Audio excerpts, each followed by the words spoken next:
ABS-CBN News and Current Affairs. Panig sa katotohanan, panig sa pagbangon ng bayan.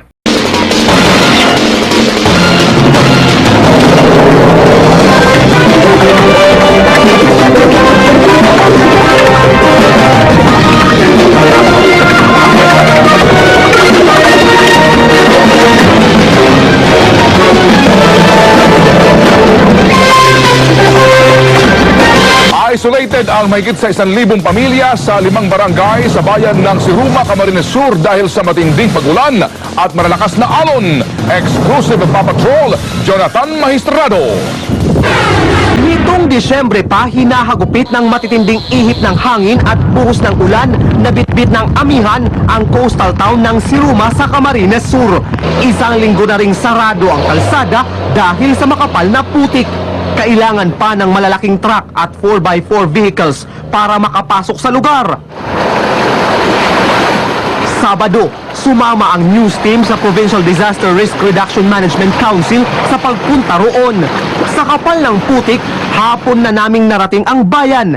Sa baybayin ng Barangay Homestead, nilamon na rin ng tubig dagat pati ang kalsada. 6 na buwan na rin hindi bumibiyahe ang mga bangka, kaya ang mga mangingisda walang mapagkakitaan. Maganda pong loob kung may tutulong sila. Baka po pwedeng tulungan nila ang katulad namin na mahirap. Dahil dito, namahagi ng tulong ang provincial government sa halos 200 pamilya roon. Pero higit pa ring apektado ang island barangay ng Butawanan. Kasalukuyang binabaybay natin ang bahagi ng Pacific Ocean papunta sa Butawanan Island. Sinasabing mahigit 2 buwan nang isolated ang mga residente dyan. Kahit malayo, tanaw ang pinsalang dulot doon ng masamang panahon. At sa kabila ng malakas na alon, hinatiran ng mga otoridad ng relief goods ang nasa mahigit 400 pamilyang apektado. Bigyan pansin ang aming kalsada, lalo-lalo ang National Road. Kasi talagang pag ganitong panahon ng tag-ulan at mayroong kalamidad, mahirap mai-transport yung mga goods. Sa kabuuan, mahigit 1,000 pamilya ang naperwisyo ng masamang panahon sa Siruma. Inirerekomenda ang preemptive evacuation sa kanila, lalo't ilang kaso na ng pagkakasakit ang naitala.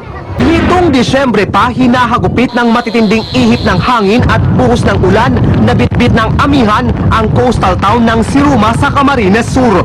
Isang linggo na ring sarado ang kalsada dahil sa makapal na putik. Kailangan pa ng malalaking truck at 4x4 vehicles para makapasok sa lugar. Sabado, sumama ang news team sa Provincial Disaster Risk Reduction Management Council sa pagpunta roon.